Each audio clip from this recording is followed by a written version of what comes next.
Next, let me invite Sri Carlos Guzman from Mexico, who is, the director of an institution called the NANMA, and he has been championing a cultural movement across Mexico, and very often he appears on the Mexican TV, and he guides a sizable number of people to positive values, and he runs a lot of programs in that respect to guide the youth to positive values and developing positive approaches. And he is a devotee of Shantigiri Ashram. Let me invite Carlos Guzman to make his presentation.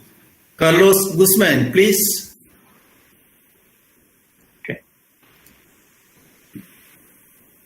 Carlos Guzman, please make your presentation.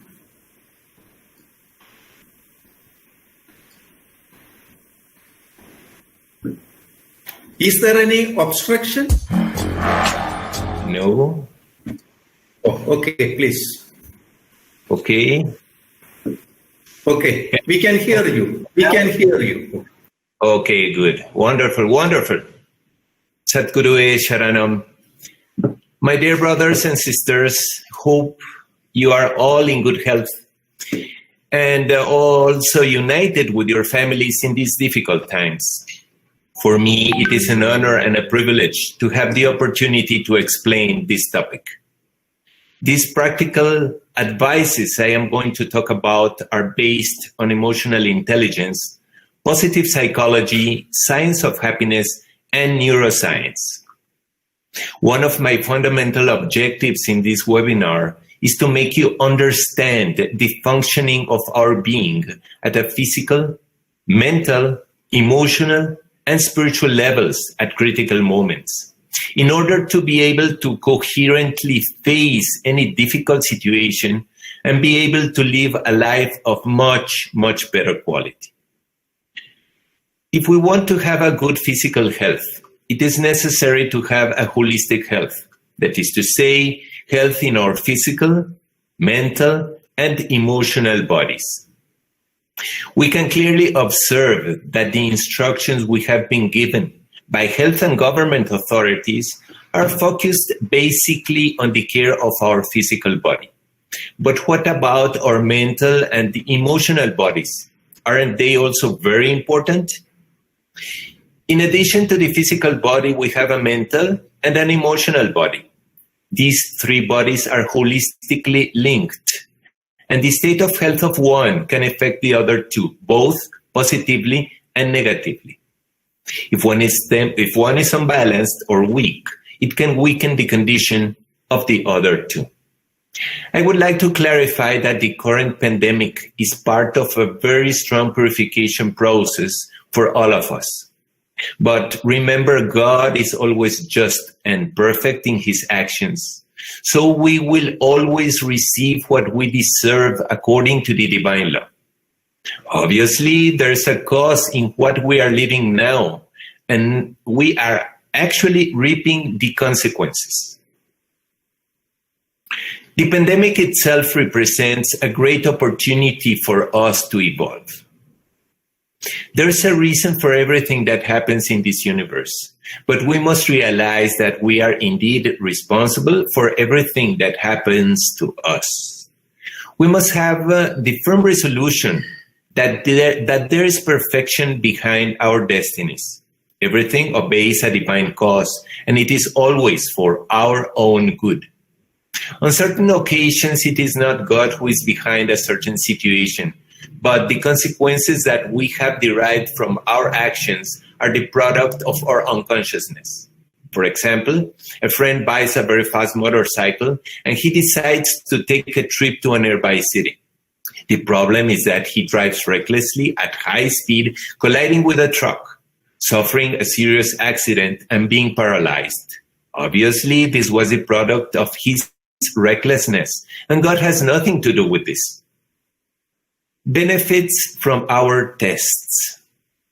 Remember that the tests that come into our lives are disruptive to the ego. They are painful to us, but constructive to the soul. They are uplifting. We inevitably feel pain because of our tests. That's a natural thing. However, we choose whether to continue or stop that suffering. That is up to us. If we accept our destiny as it comes, we can lessen the suffering. Another enormous benefit of being in conformity with our destiny is that this makes us evolve enormously. Enormously. This is something that my guru has shown me through darshan's spiritual visions.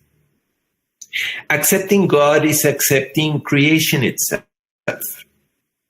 We must be very careful on this point. By accepting our destinies, by accepting everything and everyone, it is when we truly are accepting God. Accepting God is not simply saying, God, I know you exist. I know you are there. I love you and I have a lot of faith in you. No, nothing like that. The real acceptance of God is accepting our destinies as they are, whatever they may be.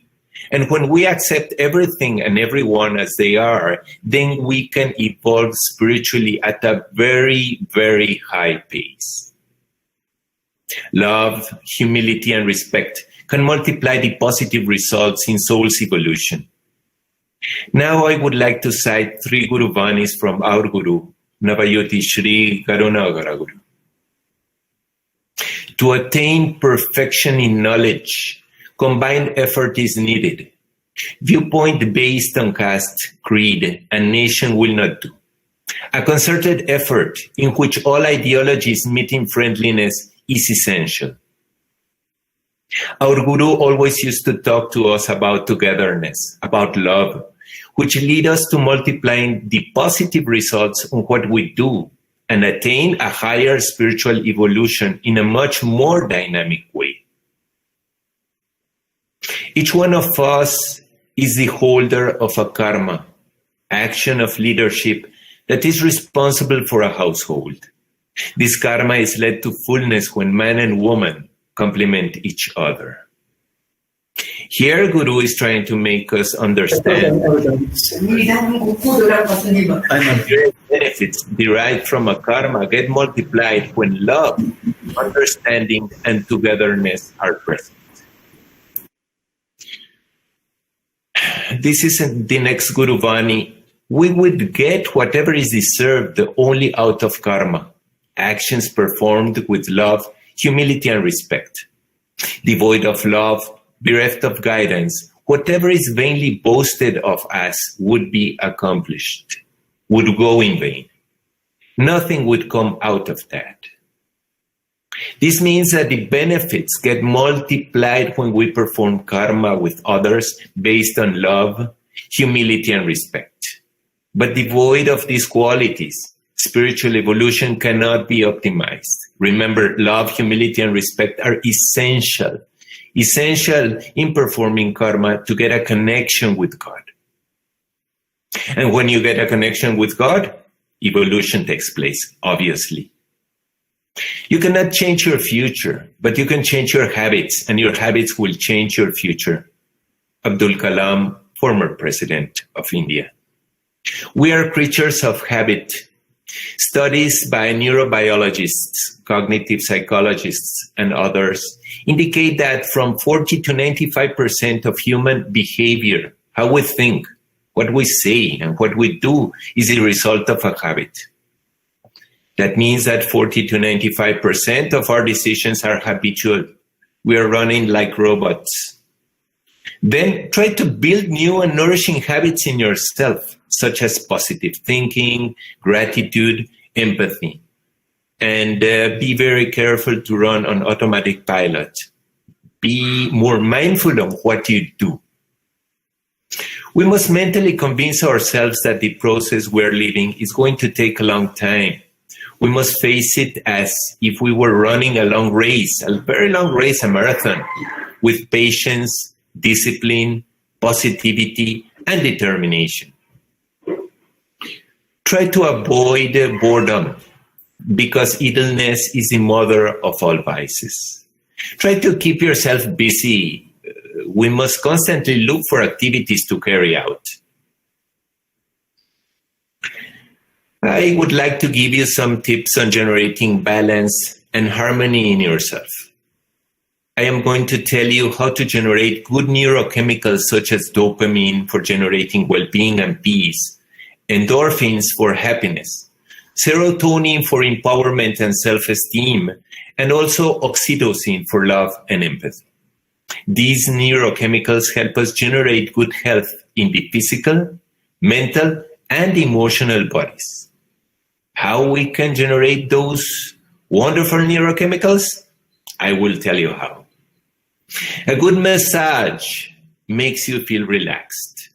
Rub your arms and legs for 1 or 2 minutes. This is a wonderful thing to generate the 4 neurochemicals of happiness: dopamine, endorphins, serotonin, and oxytocin.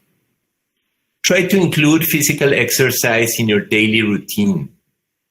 Try to meditate every day, as this balances you and reduces stress automatically. Stretch your body several times during the day. This makes you feel more relaxed. If you have a pet, caress it. Remember events from the past that generated happiness in you, and then relive them mentally and emotionally. Feel them, live them, relive them. Focus on the positive in life. Think of something rewarding for yourself. Try to bring to your mind your marriage, your first love, the best birthday gift you received, whatever you want. Positive things. You will experience a feeling of immediate well-being. Hug and kiss your partner or your children frequently. Remember, they need you. You have to be present with them. Dance in your house from time to time. The level of cortisol, which is the stress hormone, diminishes automatically. Listen to relaxing music or that of your preference. This decreases anxiety and depression. Sing alone or in a group. Look directly into your partner's eyes for approximately 1 or 2 minutes. This is a wonderful exercise. But you must open your heart to your partner and bring to your mind positive events from your past with that person. This is a wonderful experience. You should try it. Have positive conversations with your partner, loved ones, or friends, showing empathy, understanding, and connecting with them. Talk about positive situations. Avoid always the negative ones. Negative talks generate negative energy in ourselves. Take a hot bath. This relaxes you and helps generate oxytocin, which makes you more loving. Avoid reading, watching, and listening to news, which usually are of a negative nature. This causes you to generate cortisol and adrenaline, creating stress in you, and also what I call infoxication, intoxication from all media and all those bad, really bad information we're getting through all this TV and everything. Tell and listen to jokes. You can find them in abundance on the internet. Be optimistic and positive in your way of thinking and acting. Please don't catastrophize your future. Try to read self-help books. This will positivize you, changing the way you think and act. Do creative mental visualization for 5 minutes. Close your eyes and visualize yourself in a very, very happy mood. Think about good things. Talking to your best friends, playing with them, and being happy always. Power pose exercise. This is a very, very effective exercise we should be doing every day. It only takes 2 minutes for doing it. Studies made by Amy Cuddy, a famous Harvard psychologist, show us that adopting an open posture, a high-power posture such as this that you are seeing now, for only 2 minutes, that will increase the level of testosterone, which is a hormone of dominance, by 19%. That makes us feel safe and secure. And the level of cortisol decreases, that is the hormone of stress, and it decreases by 25%, eliminating tension and making us obviously feel much better. But try to avoid those low power poses. Look at them. Those are close poses, low power poses, because they will increase the hormone of stress by 17% and decrease the hormone of dominance, of feeling secure, by 10%. So you will feel insecure and tense. As we can see, body language affects our internal good and bad chemicals enormously. Try to do this exercise in the morning to start the day in an optimal way, generating testosterone to elevate your self-esteem and diminish cortisol, the stress hormone. To increment the result of this exercise, you can also generate positive thoughts at the same time. At the same time you're doing the exercise, you can listen to music also. Spiritual strength, optimism, and courage to live one's life. Long time back in Shantigiri Ashram in India, I was in front of my guru. I remember that I told him that I had been experiencing at that time many problems in my life regarding family, money, and work. He told me that I should have spiritual strength, optimism, and courage to live my life. What does this mean? We must ask God for spiritual strength, which provides us with the necessary inner force to avoid the negative, showing love, empathy, humility, and determination in everything we do. I heard many a times my guru saying to several Mexican disciples the phrase, "Be happy." Happiness is very important in our lives. Without happiness, it is very difficult to perform good karmas, good actions. Happiness is essential for all of us. We must have firm determination in everything we do. We must always be courageous in life.